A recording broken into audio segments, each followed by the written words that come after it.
Here for illumination.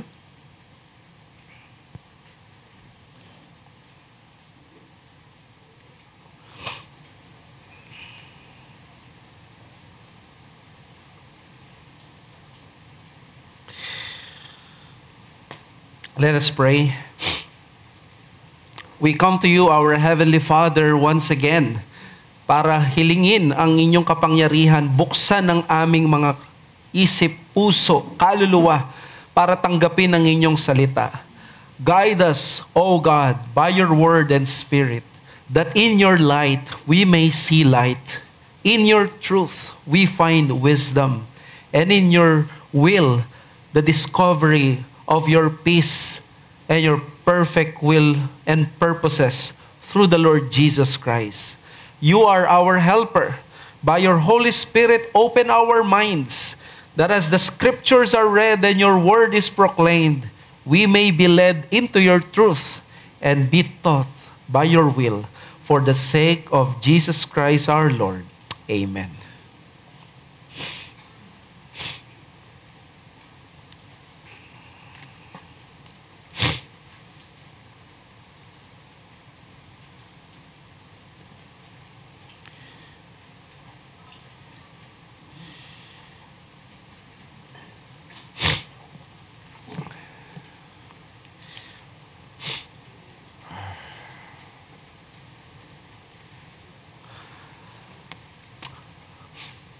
Tapos man ang gyera sa between Israel at Iran, ang umagaw ng atensyon sa marami, lalo na sa mga interested sa military issues at military things, ay walang iba kundi ang B-2 Spirit ng United States Army.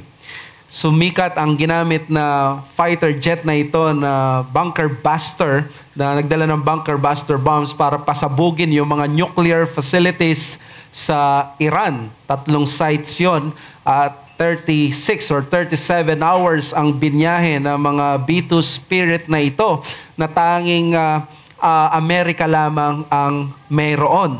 Well, tinawag silang stealth bomber dahil sa kakaiba nitong technology na halos hindi mo ma-distinguish kapag ito ay lumilipad, na parang akalain mo ito ay isang ibon lamang. Ganito katahimik ito, kaya hindi nararadaran ng mga instruments ng kaaway. It is considered as heavy strategic bomber, known for its low observable technology. Very conventional at may nuclear munitions ito.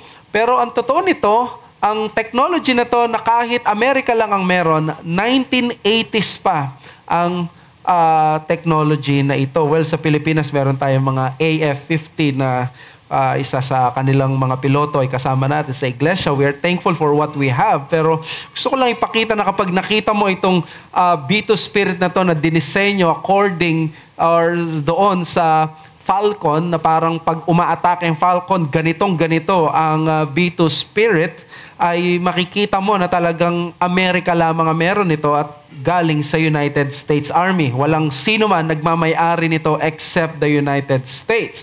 Kaya considering itong bagay na ito, ganito marahil ang nasa isip ni Jacob nung nakita niya itong mga wagons na galing sa Egypt, at hindi man siya maniwala sa kanyang mga anak dahil so frustrated na siya, dahil sobrang wala na siyang tiwala sa kanila. Pero nung nakita niya sa abundant supply, yung convoy at yung detail ng mga pagkain na nandoon, at for sure, the latest technology na naroon ay, kung isipin mo, the jumbo jet ba, or the F-22 Raptor, or the B-2 Spirit, ito ang pinaka-advanced technology na alam ni Jacob. Tanging Egypt lamang at si Pharaoh ang meron nito. Ito ang nakatulong sa kanya para sabihin niya, it is enough that I will see Joseph before I die. Dito sa babasahin natin na Genesis 46, 1-30, makikita natin yung final section or yung movement ng narrative into its final section, na pupunta na ang pamilya ni Jacob doon sa Egypt. Basahin natin ang inspired, inerrant, infallible Word of God. Here is the Word of God. Genesis 46, 1-30. So Israel took his journey with all that he had and came to Beersheba and offered sacrifices to the God of his father Isaac. And God spoke to Israel in visions of the night and said, Jacob, Jacob. And he said, Here I am. Then he said, I am God, the God of your father. Do not be afraid to go down to Egypt, for there I will make you into a great nation. I myself will go down with you to Egypt, and I will also bring you up again. And Joseph's hand shall close your eyes. Then Jacob set out from Beersheba. The sons of Israel carried Jacob their father, their little ones, and their wives in the wagons that Pharaoh had sent to carry him. They also took their livestock and their goods, which they had gained in the land of Canaan, and came into Egypt. Jacob and all his offspring with him, his sons and his sons with sons with him, his daughters and his sons' daughters, all his offspring he brought with him into Egypt. Now, these are the names of the descendants of Israel who came into Egypt: Jacob and his sons Reuben.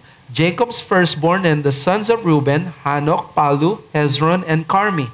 The sons of Simeon, Jemuel, Jamin, Ohad, Jachin, Zohar, and Shaul, the son of Canaanite woman. The sons of Levi, Gershon, Kohath, and Merari. The sons of Judah, Er, Onan, Shelah, Perez, and Zerah. But Er and Onan died in the land of Canaan. And the sons of Perez were Hezron and Hamul. The sons of Issachar, Tola, Puva, Yov, and Shimron. The sons of Zebulun, Sered, Elon, and Jaleel. These are the sons of Leah, whom she bore to Jacob in Padan Aram, together with his daughter Dinah. Altogether his sons and his daughters numbered 33. The sons of Gad, Zipion, Hagi, Shuni, Esbon, Eri, Arodai, and Areli. The sons of Asher, Imnah, Ishva, Ishvi, Beriah, with Sarah their sister. And the sons of Beriah, Heber, and Malkiel. These are the sons of Zilpah, from whom Laban gave to Leah his daughter, and this she bore to Jacob 16 persons. The sons of Rachel, Jacob's wife, Joseph and Benjamin. And to Joseph in the land of Egypt were born Manasseh and Ephraim, whom Asenath, the daughter of Potiphera, the priest of On, bore to him. And the sons of Benjamin, Bela, Becher, Ashbel, Gera, Naaman, Ehi, Rosh, Mupim, Hupim, and Ard. These are the sons of Rachel, who were born to Jacob, 14 persons in all. The sons of Dan, Hushim. The sons of Naphtali, Jazil, Guni, Jezer, and Shillem. These are the sons of Bilhah, whom Laban gave to Rachel his daughter, and this she bore to Jacob 7 persons in all. All the persons belonging to Jacob, whom came into Egypt, who were his own descendants, not including Jacob's sons' wives, were 66 persons in all. And the sons of Joseph, who were born to him in Egypt, were 2. All the persons of the house of Jacob who came into Egypt were 70. He had sent Judah ahead of him to Joseph to show the way before him in Goshen. And they came into the land of Goshen. Then Joseph prepared his chariot and went up to meet Israel his father in Goshen. He presented himself to him and fell on his neck and wept on his neck a good while. Israel said to Joseph, Now let me die, since I have seen your face and know that you are still alive. Wow, pati dito ang bagdamdamin na salita ng Diyos sa pagkikita ni Joseph at ni Jacob at ang pag-uusap ni Jacob at ni Yahweh at yung pagpasok nila sa Egypt. Much better, pwede nating sabihin, this is the movement or the moving of the household of Israel to Egypt, because that would theologically bear a lot of questions and explanations na kakailanganin. Why?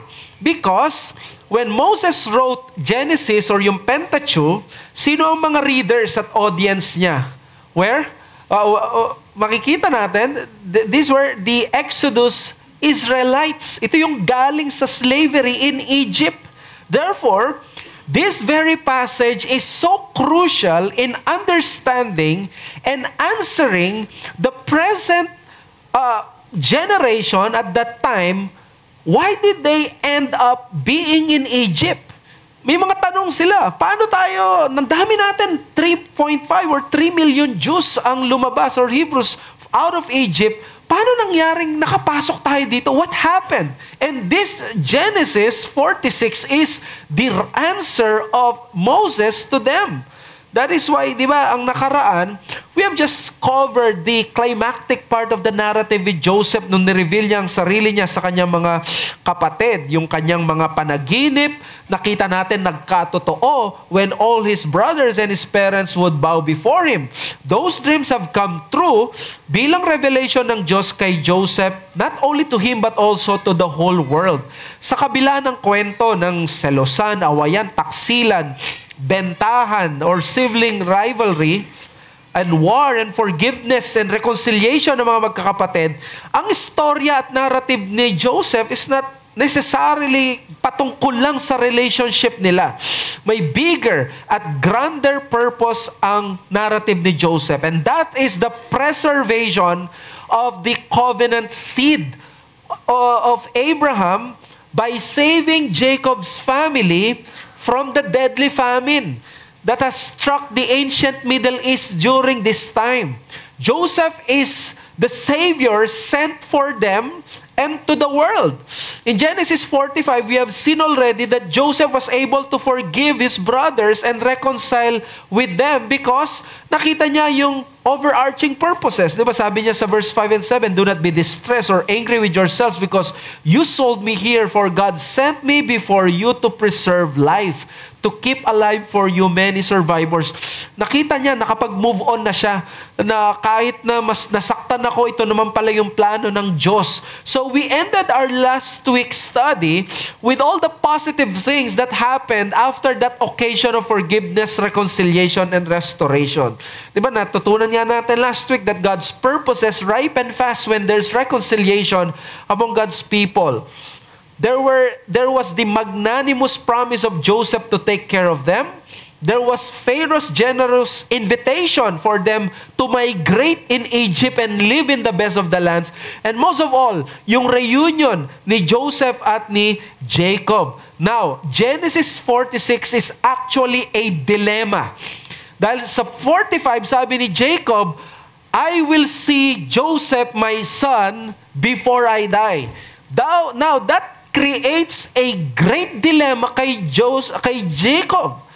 It creates a dilemma kasi iniimbitahan siya na hindi lang mamasyal sa Egypt kundi tumira.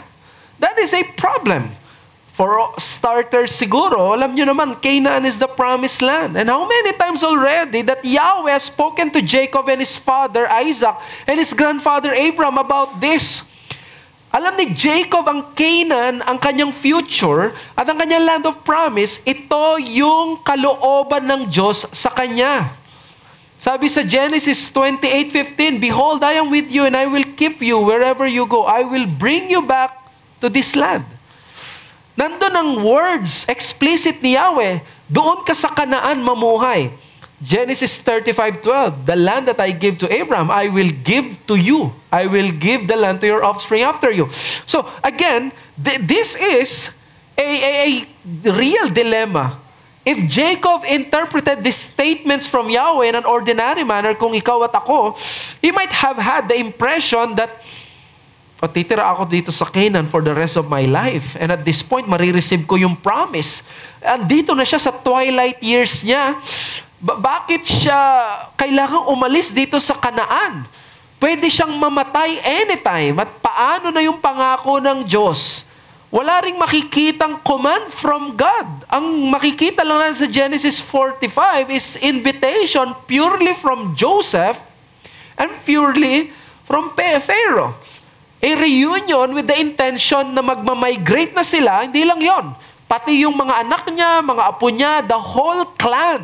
Hindi ito katulad lamang ng pamamasyal at magkakaroon lamang ng meeting at mag-iiyakan sila at uuwi na siya. And lastly, And the one that gives Jacob fear, I think, is of all the places na titirhan nila outside the promised land, Egypt. Now, let me ask you, Egypt, pag narinig mo ang Egypt, does it ring a bell? Egypt. Everyone knows Egypt.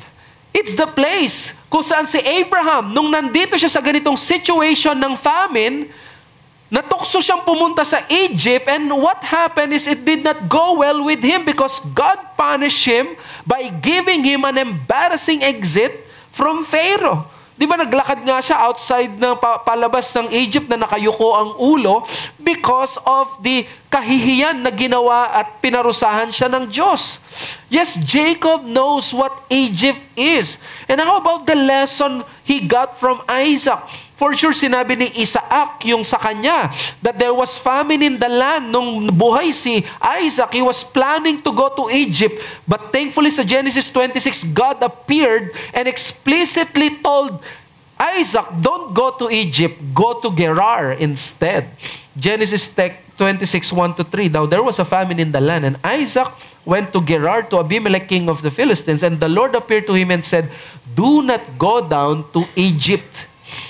Dwell in the land of which I shall tell you. Sojourn in this land, and I will be with you, and I will bless you. For to you and to your offspring, I will give all these lands. So, ang lolo niya, pinarusahan ng Diyos sa pagpunta ng Egypt dahil may famine, umalis siya sa Kanaan. Si Isaac, papunta ng Egypt dahil nagkaroon ng famine, pinigilan siya ni Yahweh. Kita mo ngayon, nanginginig sa takot for sure itong si Jacob. Jacob has already decided in Genesis 45 that he would see Joseph before he dies, yet there needs to be a confirmation from the Lord. Kung talagang ito ang tamang gawin, dapat magkaroon ng message mula sa Diyos that this might mean what? Permanently leaving Canaan for the promise, for Egypt, iwan ang promised land. It is not simply a family reunion, but a covenant issue of covenant disobedience and curse. Therefore, dito sa passage na ito mga kapatid, may isang conflict, may isang drama sa narrative na ito na actually a spiritual dilemma not only for Jacob but for all of us na children of God in Christ. The passage we are about to dissect teaches a very fundamental principle on the will of God upon our lives in relation to His ultimate purposes. Ang pinaka-issue dito na pwede na rin nating matutunan as the people of God in the New Covenant is this question: what is the safest place for the children of God? Where is the will of God para sa mga anak ng Diyos? Is it the present location mo ngayon? Or probably another place is waiting out there na kalooban ng Diyos. And if it is the will of God for us to be in the most difficult and the harshest of all places, ang tanong, magsasurvive ba tayo, let alone flourish in that environment? In the case of the covenant seed in this narrative, ang nangyayari ngayon ng Egypt as the symbol of the covenant, the seed of the serpent, the seed of the world. Biglang papasok ngayon ng covenant seed si Jacob sa loob ng Egypt. Hindi kaya may endanger ang covenant promise, ang covenant seed na ito.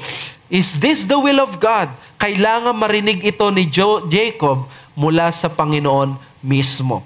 Well, if it is the will of God, even Egypt can become the safest place in the world for Jacob and for the believer. At yan ang magiging message natin. The believer will thrive and flourish even in the hardest of places if he serves the will and purposes of God. The believer will thrive and flourish even in the hardest of all places if he serves the will and purposes of God. Let me clarify na this is not an encouragement for you to leave your current place, to follow yung supposed will of God in your Egypt kung meron kang ganung pananaw. No, this is not a text primarily about whether it is about time for you to leave your current place or current place to go to your Egypt. Ang dapat at correct na interpretation dito or approach is Egypt has been the symbol of the world Egypt has been the symbol of sin and slavery for the children of Israel. Ang mga unang nakabasa at nakarinig ng sulat na ito ni Moses ay ang Exodus generation. Ang mga Israelitang tumakas mula sa Egypt. But despite the horror and the impression of worldliness and disobedience that Egypt evokes, this is that rare moment in redemptive history that Egypt is not the place of sin. It is not the place of punishment, but it is the place of safety for God's people. Mga kapatid, may this message be a comforting truth to all of us that the God we have in the Bible is able to preserve us, to keep His people safe regardless of the situation and place. And what is more important, hindi yung location per se, whether Canaan or Egypt. A more important issue dito is the very will of God. At yan ang isa sa matututunan natin dito sa passage na ito. So how do we know that we are in the will and purposes of God according to Genesis 46 so that it can mean something to us? Well, may tatlo or dalawang elements. Una, the confirmations of presence of the Lord. And number two, we have the preservation by providence in the world. So first one, we have the confirmation of presence of the Lord. Paano mo malalaman ang kalooban ng Diyos that this is the right thing to do, the right place to go? There is confirmation of the presence of the Lord. For the last time in Genesis, this will be the last time that Yahweh will speak to a human person. At ang ginawa ng Diyos hindi para magbigay ng judgment, kundi to give assurance and allay the fears of Jacob regarding his travel itinerary to Egypt. So verse 1, so Israel took his journey with all that he had and came to Beersheba and offered sacrifices to God of his father Isaac. Ang Beersheba, special place ito ng patriarchal history. Doon nagkaroon ng covenant si Abraham kay Abimelech, tinanim niya yung terebinth tree, and he called upon the name of the Lord. Isaac also had his experiences of theophany and built an altar in this place, and he was assured also of the presence of God. Si Jacob, he pitched his tent here before he went to Haran para puntahan niya sila Laban. So indeed, si Jacob once again, gusto niya magkaroon ng assurance. Dumaan siya sa Beersheba. Magsasamba siya. Pero kita natin siguro, yung makita ng Diyos yung takot niya. Kasi ang sabi niya dito, do not fear. Di naman sinabi ng text na he was fearful. Pero sabi ni Yahweh, do not fear. In other words, takot siya. Sino bang hindi matatakot? Egypt ang pinag-uusapan. Di ba sa mga anak niya, yung Egypt, magiging issue yan ng kanilang pagtataksil sa kanilang mga kapatid. Kay Jacob naman ang Egypt, it is the place of disobedience. It is the place of judgment and punishment. So sabi sa verse 2, God spoke to Israel in visions of the night and said, Jacob, Jacob. And he said, here I am. Kita nyo, nirepeat yung pangalan niya na Jacob, Jacob. Every time na may ganito, makikita mo yung seriousness ng situation. Serious ang nagsasalita at very important ang sasabihin. So, reminiscent ito ni Abraham sa Mount Moriah at marami pang mga iba. So, ang appearance ni Yahweh seems to be His merciful condescension to Jacob since it appears na si Jacob takot na takot siya sa prospect ng pagpunta sa Egypt. Nagugulumihanan siguro, tama ba itong ginagawa ko? Ito lang pagkakataon ko makita yung anak ko, pero pagdating ko doon, patitirahin na niya ako doon, hindi na ako makakalabas at makakaalis. So sabi sa verse 3, Then said, I am God, the God of your father. Do not be afraid to go down to Egypt, for there I will make you into a great nation. It is very clear here that Jacob is indeed filled with fear because Egypt has been the go-to of his father and his grandfather kapag may famine at may punishment ang Diyos sa kanila. Pero dito, imbes na sabihin ng Diyos na magagalit siya kapag pumunta ng Egypt, may assurance that this is not the case. In fact, sabi ni Yahweh, Egypt is the place where I will make you a great nation. Baligtad. Na-embarrass ang covenant family nung pumunta sila sa Egypt. Nung nagtangka si Isaac pumunta sa Egypt, pinigilan ni Yahweh. Dito naman, Egypt will be the place where they will not only thrive, they will flourish, and He will become a great nation. So makikita natin dito yung purpose ng Diyos sa Egypt. Alam mo, pag binabasa mo ito, ang akala nyo siguro, pag binabasa nyo yung narrative ni Joseph, lalo nung nandun siya sa Egypt, it's all about the world power, ang Egypt, at ganito, sila yung powerful, sila nagbibigay ng ganito, nakatutok ang Diyos. No. Ang narrative ni Joseph pinapakita, ang tutok ng kamera ng langit ay wala sa Egypt. Ginamit lang ang Egypt para ma-preserve ang covenant seed. Pinayaman lang ang Egypt, lahat ng yon hindi para sa Egypt itself, kundi para sa covenant seed. Walang covenant si Yahweh sa Egypt. May covenant si Yahweh doon kay Abraham. At yun yung pinakapakay niya. Kaya ang purpose ng Egypt, kaya siya pinayaman, ay para isang araw, dyan magsasurvive, magta-thrive at magpa-flourish ang mga anak ng Diyos. They will be nourished, not only survive. They will be protected and they will be taken care of. They won't just be in the land with the abundance of food. They will be in the best regions in Egypt. Goshen is the BGC, is the Makati, is the Palawan, is the Boracay. It is the best place of the best place in the ancient world. Thus, ang Egypt magiging fertile soil for the fulfillment of God's promises to Abraham, then Isaac, and now to Jacob. Kaya sabi na Yahweh, go down to Egypt and I will make you a great nation. In reverse, if Jacob chooses to stay sa Canaan, alam yung pwedeng mangyari? Yun yung baligtad na mangyari. Pwede siyang mamatay. Pwede yung family niya magkakaroon na ng mawawala na yung pamilya niya. Nakita nyo doon sa pangalan ng mga anak niya, lagi, he married a Canaanite woman, si Simeon, he married a Canaanite woman. Lahat, pwedeng mawala na yung kanilang lahi dahil pwedeng ma-absorb na, hindi na ma-contain. Yung mga anak, nag-aasawa na sila ng mga unbeliever. Kinikilig na sila, hindi na sila nakikinig.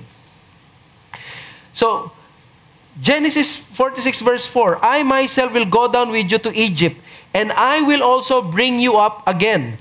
This is a twofold promise of Yahweh to Jacob. His presence will be with him as he journeys to Egypt. Sinasabi niya, there's nothing to worry. Sanction ito ni Yahweh. This is will. Not only that, He will also bring him up again. Meaning, sabi sa verse 4, Joseph's hand shall close your eyes. This is a miracle and mercy. May assurance na dati, alam mo, patay na si Joseph, di mo na makikita ng mata mo. Ngayon, sabi niya, siya pa ang magsasara ng mata mo. In other words, nandun siya sa bedside mo pag mamamatay ka na. In other words, at a moment of confusion kay Jacob, because of the previous will of God, na sabi niya, sa Egypt, sa Canaan lang kayo, Jacob learned that even Egypt can be the best place for the will of God, where the Lord will accomplish His purposes there as long as may confirmation mula sa Panginoon. This is the key here.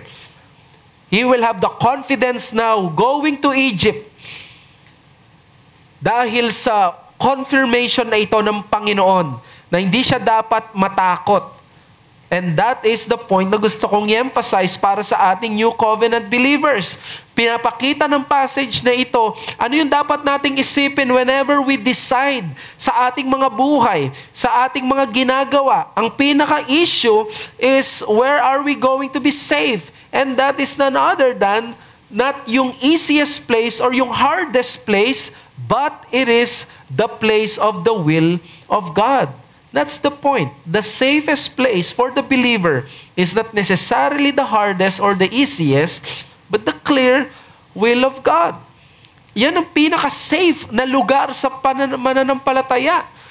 At times, ang tingin niya, Canaan ang safest place. But that time, nung sinabi ng Panginoon, no, go to Egypt because Canaan will be the most dangerous place, Egypt becomes the safest place. In other words, wala sa Egypt, sa Canaan, it is in the presence of the Lord. And how many times you have experienced the dilemma of Jacob? We find ourselves suddenly in a situation where we don't know anymore kung anong gagawin natin, saan tayo pupunta. At times, may conflicting thoughts sa atin. We want to do something. We need to do something. But the problem is, how do we know that? Or is it the right thing to do? Katulad ni Jacob, nandun tayo sa Beersheba. Hindi natin alam, gusto kong pumunta doon, tama yung pagpunta doon, pero parang I don't feel na ito yung dapat. Anong dapat na gagawin ko? May dilema sa isang mananampalataya because he wants to ask permission from the Lord. Pero paano niya malalaman kung hindi very clear ang ganitong bagay? Kung hindi na siya nakikipag-usap sa atin through vision and theophanies, kung pwede palang makipag-usap si Yahweh ngayon, edi okay. But how about now? Yan ang struggle natin at times. Yan ang struggle ninyong mga members. And sa ating mga mananampalataya, tayong lahat, we struggle with this. How do we determine the will of God? Well, there is a problem minsan dahil problem ito at may danger na kailangan nating bantayan. I will state 2 dangers na ginagawa ng maraming mga mananampalataya. Because there is no clear will of God or ganito, how do they determine the will of God? Minsan, pwede tayong mahulog doon sa temptation, yung tinatawag na process of elimination. Now, the process of elimination is surely ay isang bagay na maaasahan at pwedeng gamitin sa purposes ng Diyos. Pero in determining the will of God, process of elimination is not always the best process. Alin ba dito ang madali? Alin ba dito yung komportable? Is this a safe barometer? It's just the process of elimination. Pipili ako kung saan mas komportable. Ito medyo mahirap, eliminate ko na ito. Ito medyo makakasama, eliminate ko na ito. Is this a safe barometer, mga kapatid? Hindi. Dahil napakadaming beses na ang kalooban ng Diyos ay nangyayari sa mahirap at masakit na paraan. In the absence of God's voice, comfort and luxury are a tempting and alluring traps for the people of God. And how many times have we seen that those whose decision hang only on the elimination of difficult tasks or difficult situations have found themselves in greater spiritual difficulty and poverty. Matthew 13:22. As for what was sown among thorns, sabi niya, pakinggan nyo, yung parable si Jesus mismo nag-interpret, this is the one who hears the word, but the cares of the world and the deceitfulness of riches choke the word, and it proves unfruitful. In other words, yung tao pala, pag naririnig niyang salita ng Diyos, pero dahil ang concern niya is yung cares of this world at yung deceitfulness ng riches, hinahayaan niyang magpatuloy sa kanya, ang magiging result nun is dangerous. He will choke the word. And this is the reason why the process of elimination in determining the will of God is bad. Kapag ang in-eliminate mo lang lagi is, eliminate na natin kapag mahirap. According to Jesus, the barometer of riches is bad in your decision-making because it chokes the word. It renders the word barren, powerless, without power. Hinaharang niya yung daloy ng conviction ng salita ng Diyos at nabubulagan ka sa pagdedesisyon lalo. Sa 1 Timothy 6:9-10, but those who desire to be rich fall into temptation, into a snare, into many senseless and harmful desires that plunge people into ruin and destruction. For the love of money is the root of all kinds of evils. It is through this craving that some have wandered away from the faith and pierced themselves with many pangs. The issue here is not sin. The issue here is the desire to be rich. Sino man daw ang magnanasang yumaman at if not 100% but 90 or 80% ng crowd, di ba sasabi, walang masama mag-desire. Of course, hindi sinful necessarily, but look at this. The moment you desire to be rich, you are already falling into a temptation, into a snare. And I checked the Greek dito ng snare, it is the mousetrap na merong isang something na very lucrative na kakainin niya. Pag kinagat mo yon, matatrap ka at doon ka na dudugo at doon ka na mawawala. and you will inflict upon yourself, sabi niya dito, many senseless and harmful desires that plunge people into ruin and destruction. This craving, this elimination process na ayoko nito. So you see the result of deciding via the method of eliminating difficulty, that is the danger of wandering from the faith. Now, to balance, on the other hand, other people are afraid of this dilemma. Sabi ni pastor, ganito, ganyan. Di pipiliin ko lagi yung mahirap. Yung kung saan yung walang kayamanan. Kung saan yung walang kung saan yung walang kaginhawaan. Parurusahan ko yung sarili ko. Matutulog ako sa kamang punong-puno ng pako. They want to eliminate any form of luxury, wealth, riches. That's why I am not demonizing wealth. I am not demonizing even yung dreams. I am not demonizing any kind of work. Because the other problem is you want to eliminate any form of wealth, riches, and even yung legitimate amount of comfort. People choose where there is difficulty and poverty thinking na mas spiritual sila dahil mas nahihirapan sila. Parang yung nakita daw sa isang bulok-bulok na car, sabi niya, my treasure is in heaven. Just look at my car. Yung kahirapan dito, pagpapakita ng treasure niya nasa langit. Not necessarily the case. Ginagawa ng mga taong ito is, yung riches ay always a badge of spirituality. Hindi kalooban ng Diyos ito pag hindi ako mahihirapan. Hindi kalooban ng Diyos ito kung, pag ganun, walang mga anak ng Diyos na magiging mayaman. But you see, even in the Old Testament, the New Testament, God has gifted and graced some of us this kind of blessing materially, and that is not bad.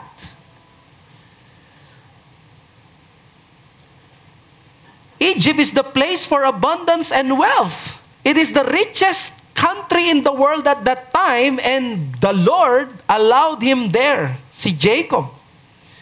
So sa mga automatic na pumipili ng kahirapan, thinking yun ang kalooban ng Diyos, this is a form of asceticism that has been the plague of the Christian church noon pa. Iniwan ng kayamanan, maayos na buhay, mamuhay bilang monghe. They found out that those decisions impregnated more monstrous sins like pride, superiority complex, seeing themselves as better than others. Now, to balance, again, the question is, mali ba ang kayamanan o kahirapan? No. The problem here is the assumption that it is the will of God when it is not. And the result is that the presence of the Lord is not promised in that decision or lifestyle. Ang pinakamahalaga is, where is the presence of the Lord? Where is the will of God? Yun yung hanapin natin. Saan malalaman at paano mo malalaman ang kalooban ng Diyos? Answer, it is only through the will of God malalaman mo ang kalooban ng Diyos. Nalaman ni Jacob na kalooban ng Diyos pumunta sa kanya sa Egypt because Yahweh told him so. You need to wait for Yahweh's voice, Yahweh's vision, Yahweh's confirmation. But since, of course, we are not anymore in the Old Testament, and some of you are thinking, wala na ako sa Old Testament, kawawa naman ako. Mali. You are actually in a better position of the new covenant because of the new covenant of Christ. You cannot anymore wait thousands or hundreds of years or decades. The last time na nangusap si Yahweh sa Genesis kay Jacob, si Joseph, wala pa siya sa Egypt. That was 22 years ago, more than 22 years ago. And let me tell you, kung ganito ang uri ng hinahanap mo na boses ng Diyos, alam mo ba kung kailan muling magsasalita ang Diyos after ng Genesis 46? Di na siya magsasalita dito. Exodus mo na siya makikita. Kay Moses, after, listen, 430 years. Mas mahaba pa sa silent years. If it is 1500s ngayon, sa 1930 pa siya magsasalita. Magsasalita muna. But the Lord Jesus Christ gave us the new covenant. We can only come anytime to His Word. We can dissect His will. using our pen, using our highlighter, using our prayer, makikita mo dyan, may isang meaning lamang ang text, wala nang iba. It is very clear. This is called the Claritas Scripturae, the clarity of the Scriptures. The Scripture is very clear. Mas maliwanag pa kaysa doon sa mga ganong bagay na narinig nila sa boses na yon. Even Peter said na narinig nila ang boses ng Diyos nung time na yon na si Jesus ay nagdadasal. Pero sabi niya, we have a better and a more sure word of prophecy. In other words, mga kapatid, di mo kailangan managinip or kumuha ng kalooban ng Diyos sa panaginip. Kung wala kang explicit na salita ng Diyos, punta ka sa Biblia at doon sa Biblia makikita mo ang authoritative word of God. Tatanungin mo, wala pa rin doon ang specific will of God. You have the community of God. You have your church leaders. You have the community of faith. At a moment na marami sa ating mabilis magdesisyon at masyadong emotional magdesisyon, kailangan natin lalong itali ang sarili natin sa salita ng Diyos. We must take every thought captive to the mind of Christ. Dapat isaturate natin lalong pag-iisip natin kay Kristo, ang mga decision natin sa salita ng Diyos. So the challenge here is do not worry much about your needs and your provisions. Worry more about the will of God in your life. Minsan, nagwo-worry tayo, ano yung kakainin ko? Sinabi na nga ni Jesus, huwag kang mag-worry sa ganyan. Even yung mga hayop, yung mga ibon, hindi sila nagtatrabaho, pero hindi sila pinababayaan ng Panginoon. Wala kang makikitang maya na biglang babagsak dahil nagutom o dahil nasobrahan sa pagpa-fasting. Wala kang makikitang ganon na anong kinamatay ng ibon dahil hindi siya pinakain ng Panginoon. There in the revealed will of God, you will be provided well. Even sa isang lugar that seems na impossible at mahirap ka magtagumpay at mag-flourish, kaya ka ng Diyos pagkalooban ng pangangailangan dyan. Kaya ka ng Diyos na pakainin, ipagkalooban pangangailangan mo dyan. Look at Jacob. Ang Egypt is the most disastrous place as far as his relationship with his parents or his religion is concerned. It is where na nagkanda problema sila ng kanilang mga pamilya. But now, because of the clear will of God, Egypt is his lifeline. Diba sabi nung army general natin is ang West Philippine Sea is not only the line, but it is the lifeline of the Philippines dahil maraming nakasalalay ang buhay sa pangingisda sa lugar na yan. Therefore, mga kapatid, ang Egypt na place na lagi negative sa atin, it now becomes the ark of safety. Because of the will of God. It is where he will be fed and he will be a great nation. Sa gitna na magiging great enemy nila, pagpapalain sila ng Diyos. Habang nandoon ang seed of the serpent, nandoon ang seed of the covenant people of God, nagpo-flourish, pararamihin sila ng Panginoon. By the way, ilang sila pumasok? 70. Pumasok 70 sa tenta. Lalabas. Ilan? 3 million Hebrews. That means, if you are in the will of God, do not worry about your needs. Because if you are in the will of God, you are in the best place on earth. The best place on earth is not the wealthiest place, but the will of God. If you are in the will of God, trust the Lord that He will provide for you. He will accomplish His purposes sa buhay mo. Di ka niya pababayaan, hindi ka iiwan, hindi ka niya hahayaang magutom. There are times na mararanasan mong pagsubok pero hindi ka niya hayaang mamatay sa gutom. In the will of God, there is provision. Naalala niyo si Elijah? Naroon siya sa labas ng Israel noon pero pinagkaloob ng Diyos ang pangangailangan niya. Sabi sa 1 Kings 17:5-6, so he went and did according to the word of the Lord. That's the key. The word of the Lord. He did it. Sabi niya, he went and lived by the brook Cherith, that is the east of Jordan, and the ravens brought him bread and meat in the morning, and bread and meat in the evening, and he drank from the brook. Imagine mo, even yung uwak, which is an unclean bird, unclean animal, ginamit pa ng Panginoon simply to tell everyone na ang Diyos sovereign siya sa lahat at gagawin niyang lahat ng paraan para hindi kanya pabayaan. Nakabound ang Diyos sa kanyang pangako sa iyo. In other words, isi-settle mo lang ay ang kalooban ng Diyos. Your problem is not really the how, but it is the what. What is the will of God in your life? Where is it? Are you already there? Are you obeying diligently His will? And Jacob was fearful because he was afraid to disobey God and disregard Him. Therefore, develop a healthy fear in stepping outside the will of God. Ito ang isa pang application. Meron ka bang fear na i-break ang command ng Diyos? Si Jacob, commendable siya dito. Ayaw niyang i-break ang kalooban ng Diyos, takot siya. Hanggat walang confirmation from the will of God, kaya siya pumunta ng Beersheba. O baka tayo, kalos na tayo. When it comes to the disobeying God's command, baka ikaw, kinailangan pa ni Jacob na bisitahin siya ni Yahweh at mangusap sa kanya bago siya tumuloy sa Egypt. Baka ikaw, wala nang sabi-sabi, wala nang pray-pray, wala nang counsel-counsel. Wala nang fear of God. And if you are a Christian, you know that the will of God sometimes is something that would fill the anxiety because we do not know much of what lies ahead. Take heart. Pwede mong i-entrust ang sarili mo sa Diyos. Alam nyo, 70 people hindi pinabayaan ng Diyos. Magiging 3.5. But the promise is sa kanila. In Romans, ang pangako at ang magiging tunay na covenant seed at anak ni Abraham are not those who come from the flesh of Abraham, but those who come by faith in Christ. They are the true children of God.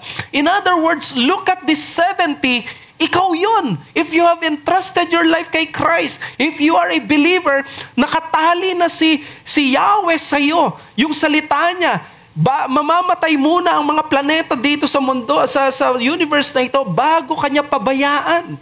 Nakatali siya, hindi kanya iiwan, hindi kanya pababayaan. The new covenant of the Lord Jesus Christ allows us to claim more than what they have claimed dito sa Genesis 46.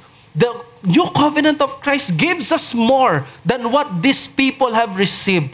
They have received Egypt. They have received Goshen. But what did you receive in the new covenant? You received more.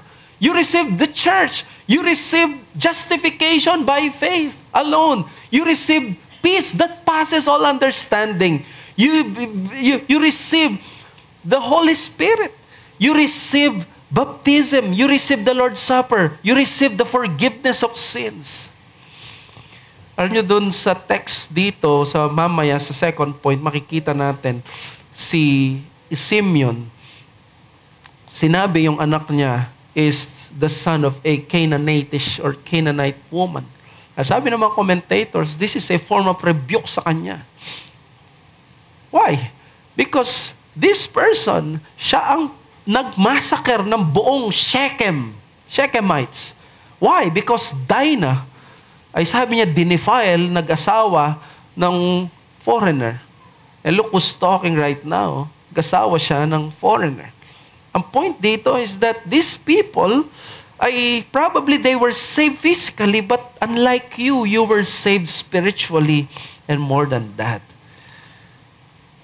Kaya ikaw, ang hope mo ay si Christ, not yourself, not your good works.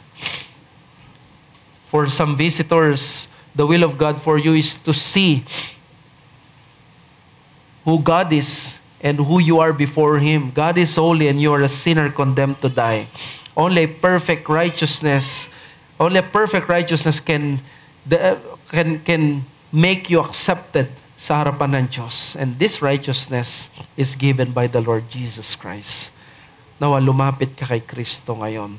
Secondly, quickly sa verse 5 to 27, speak quick dito, preservation by providence in the word. Jacob migrated to Egypt with his whole family, with the narrator mentioning their names and numbers. At ito yung di maintindihan, bakit kailangan i-mention yung names and numbers? Well, una, gusto ko makita sa ninyo, yung mga women, most likely yung matanda na si Jacob, sila yung pinasakay sa wagons, and then yung sons and daughters, probably they were riding some animals. Now, hindi ito based on birth, order of birth, na si Reuben and then si Simeon. Hindi ganon. Ang nilagay is based on sino yung nagpanganak. Leah, Zilpah, Rachel, Bilhah. So si Leah, verses 8 to 15, 33 lahat yan. Para mabilis, no? 33 lahat. Pag in-include mo si Dinah, 34. Yun yung discrepancy. Kanya lang, eliminate mo si Er at si Onan. Magiging 32 na lang. So papaano to? Hindi siya accurate na 33. You know the reason? Sa Numbers 26, may pangalan na hindi nabanggit dyan. Bakit 32 lang talaga sila, pero sinabi 33? Merong isa pa dyan na hindi pa pinapanganak. Sa Egypt pa siya may papanganak. Siya si Jochebed. Sabi sa Numbers 26 verse 69, siya ang anak, daughter ni Levi, the mother of Moses and Aaron. Si Jochebed yun. So sa Egypt pa siya may papanganak. So total talaga, 33. Kung papaanong, let's say, yung mga members natin nasa Singapore, they are just 2. Pero we consider them already 3, si Baby G. Because of them, na tao na siya. So ganun most likely nangyari dito. Kasama si Jochebed, 33. Tapos si Zilpah sa verses 16 to 18, 16 sila. So si Rachel, 19 to 22, 14 ng sa kanya. Si Bilhah, verses 23 to 25, 7 sila. So total lang lahat ng yon, all these persons belonging to Jacob who came to Egypt were his own descendants, not including Jacob's sons' wives, were 66 persons. Hindi binibilang yung mga babae, yung mga manugang. So, without Joseph, his 2 sons, and Jacob. So, 66 persons. In other words, dagdag mo yung si Joseph, 67. Dagdag mo yung dalawa niyang anak na lalaki, si Manasseh, si Ephraim, 68, 69. Si Jacob, pang 70. Now, maraming appearances, 75 sila kay Stephen, sinama siguro yung mga ibang mga hindi asawa, pero ang gusto kong i-emphasize dito, bakit 70? Alam nyo ba, sabi ni Henry Morris, ang 70 associated kay Israel since na naitatag ang Israel. Di ba ang United States may founding fathers? Ito yung founding fathers ng Israel. The 70 people are the founding generation of Israel. They were 70 at connected lagi ang 70. Pabilis lang. There were 70 nations in the first world order sa Genesis 10, 70 elders ng Numbers 11, 16, 70 years of captivity, 70 weeks of Daniel 9:24, 70 translators of Septuagint, 70 members of Sanhedrin, 70 witnesses to Israel sent by Christ in Luke 10. What does this mean? Sabi ni John Currid, the final 70 in verse 27 denotes the amount of people who arrived in or were already in Egypt. Total 70, and 70 means complete. In other words, ang pinapakita daw dito, bakit 70, symbolizes fullness or completion. Sa plano ng Diyos, sa pangako ng Diyos, wala ni isang natira doon sa Canaan. Walang iniwan. At alam mo, hindi ka pwedeng magbiyahe, hindi ka na namin hindi papasok.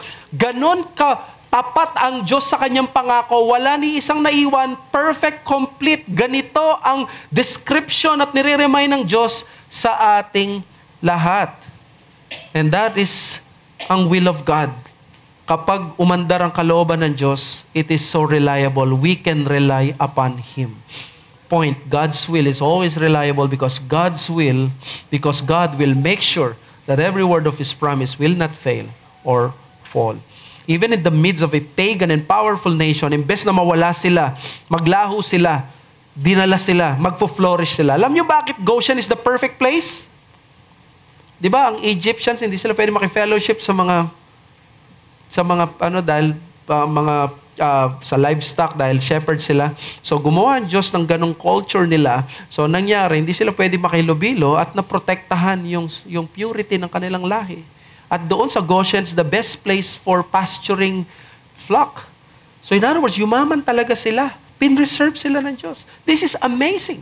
Na tinutuon ng Panginoon at na reliable ang Panginoon sa kanila. That's why the challenge here is renew your confidence in the power of God. But most especially, when it is against the odds. Akala mo siguro pag pupunta ka, magmamigrate ka doon, mapapabayaan ka. 70 people, pero hindi. Naging 3 million Jews sila. Siyempre, makakaranas ka ng mga pagsubok, mahihirapan ka. But the truth is, hindi ka hahayaan ng Panginoon. Reliable ang Panginoon. I myself have experienced this provision at yung pag-iingat ng Diyos.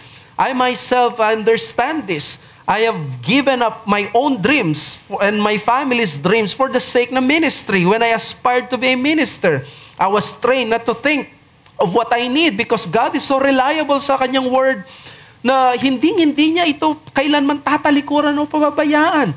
Ipagkakaloob niya lahat ng kailangan mong tools, kailangan mong mga tao, kailangan mong mga bagay na yan nang sa gayon magawa ng Diyos mo ang kalooban ng Diyos sa buhay mo.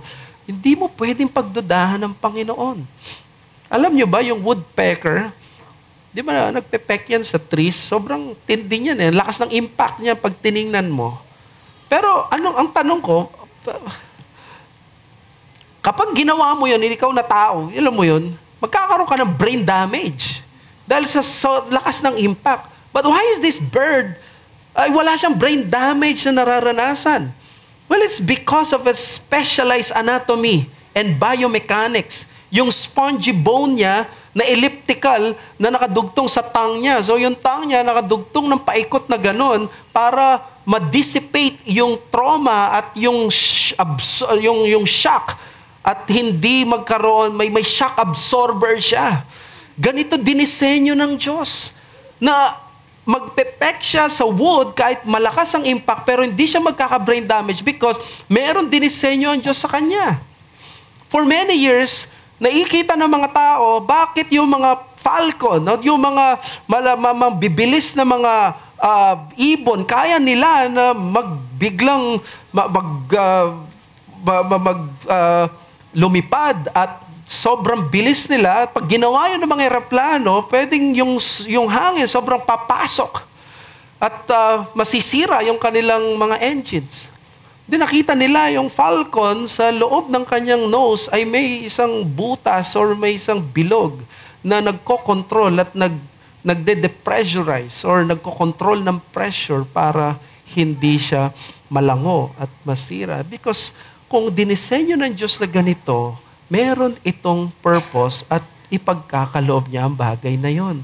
And so with us, the new covenant was so designed that we will be richer, we will have more abundance, not in material things, but in spiritual blessings. The question is, are you salivating from these spiritual blessings na binigay ng Diyos?